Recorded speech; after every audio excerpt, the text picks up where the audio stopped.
سلام به همه. من میدونم که بسیار از شما در برنامه‌های ما اشتراک کرده اید. یعنی برنامه‌های مبادله، آموزش زبان انگلیسی یا توسط USAID یا مرکزهای آمریکایی. از این برنامه‌ها احتمالاً صورت‌های خود را دارید.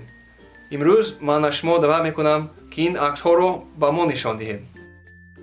اولاً به flickr.com دارید و صفحه خود را به خیر گیرید.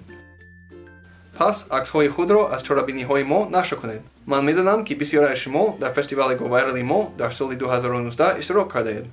سپس برای عکس‌ها سرلوحه و توصیف علاوه کنید.